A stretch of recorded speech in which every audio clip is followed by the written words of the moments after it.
Welcome back! Today is the day we start to breathe some life into our Guess the Number program. We're officially moving from the drawing board to the keyboard, writing our very first lines of code. You ready? Let's get started. So last time, we did all the planning. We broke the whole problem down into these nice, manageable pieces. We know what we want the program to do. But now we have to figure out, how do we get this conversation started? How do we get the user and our code to actually talk to each other? And here's how we're gonna do it. First, we'll handle the code's very first conversation. Then we'll see why getting input is always step one. After that, we'll give our program its first little brain to make a decision. Find out why fixed targets are a coder's best friend for testing. And finally, we'll wrap up with the key takeaways to make sure it all sticks. Okay, let's dive right into stage one. You can think of this as teaching our program how to say hello and how to listen. It's all about the absolute basics of communication, input and output. So what does that mean, really? Well, we're going to tackle three core ideas. We'll learn about variables, which are just ways to store information. We'll master input and output so we can talk to the user. And we'll get into something called data type conversion, which is, trust me, super important for making sure our program actually understands what we're telling it. These are the building blocks for everything else.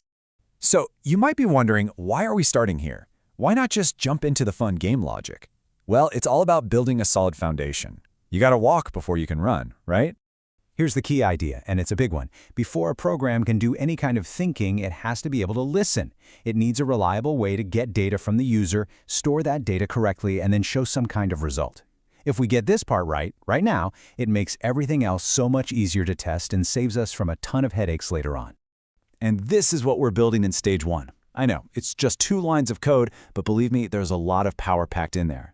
This little piece of code will ask the user for a number and then just repeat it back to them. Simple, but it proves we can communicate. Let's break down exactly how it works. So check this out. It's like a little journey for our data. It starts with input function, which basically pauses the whole program and just waits for the user to type something. But here's the catch. Input function sees everything as just text, even numbers. That's why step 2, int function, is so important. It takes that text and converts it into an integer, a whole number our code can actually understand. Then, the equal sign takes that number and stores it in our variable called guess. And finally, to show it back to the user, we need to do the reverse. str function turns the number back into text so that print function can display it on the screen. It's a full round trip. And look at that, here's the payoff. We run the code, type in the number 7, hit enter, and it confirms, you guessed, 7. I know it seems small, but this is huge. It proves our program can listen, understand, store, and talk back. That's a massive first step. Now, when you're trying this yourself, you're probably going to hit a couple of classic snags. Forgetting to wrap your input in int is a big one. If you skip that step, your program thinks the number 7 is just a letter, and you can't do any math with it. You also can't compare a piece of text to a number later on. But hey, don't think of these as mistakes. They're rites of passage for every coder. All right, our program can communicate. That's awesome. Now, let's give it a brain. Welcome to stage 2, where we're going to teach our code how to make its very first decision. The new skills we're picking up here are all about logic. We're going to learn how to check if 2 things are exactly equal using this double equal sign, double equals. Then, we'll use if and else to create 2 different paths for our program to follow. And we'll do all of this using a really smart strategy, testing with fixed data. Okay, so to teach our program how to make a choice, we're going to use a fixed number, a specific target instead of a random one. Why would we do that? Well, the reason is super important. It makes our tests predictable. And here's why that matters. When you're trying to test if your logic is working, the last thing you want is randomness messing things up. If we know the target is always 42 and our code doesn't work, we know exactly where the problem is. It's in our decision-making code. It lets us focus on fixing one thing at a time. So check out our upgraded code. The first thing we do is set a variable called target to 42. We still get the user's guess like before, but now we have this new if-else block. This is where the magic happens. The code now actually evaluates the guess instead of just spitting it back out. This breaks down the flow of that decision perfectly. First, we set our benchmark, target equals 42. Then comes the most important part, the question, if guess equals target. See that double equal sign? We're not assigning a value, we're asking a question. Is the guess the same as the target? If the answer is true, the code under then runs. If the answer is false, the program skips that part and runs the code under else instead. And here's the proof. We run it, we type in 42, boom, correct. It took the true path. Then we run it again, type in 41, and we get not correct. It took the false path. This is amazing. Our program can now officially make a choice. It has a brain. Okay, 2 more classic errors to keep an eye out for.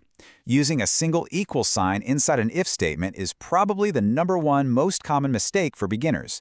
Just remember, a single equals assigns a value. A double equals compares them.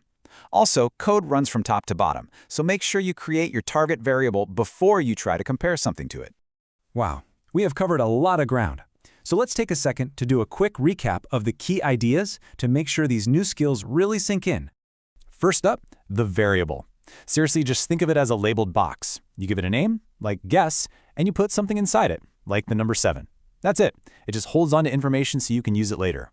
Next up, data type conversion. This is just a fancy term for changing data from one format to another. It's what we did with int when we turned the text 42 that the user typed into the actual number 42 that our code could work with. And then we have the star of the show, the equality comparison operator, equals. This is your program's tool for asking, hey, are these two things exactly the same? And the answer it gets back is always a simple true or false. And finally, selection. That's our if-else structure. It's the thing that takes the true or false answer from our comparison and uses it to choose a path. This is what gives our code the power to react differently to different situations. It's what makes it smart. So we did it. We built a program that can take a guess and check it against one single fixed number. But that's not much of a game, is it? So that leads to the big question. How could we make it check a new random number every single time? And more importantly, how can we let the user guess over and over again until they get it right? Well, that is exactly where we're headed next. See you then.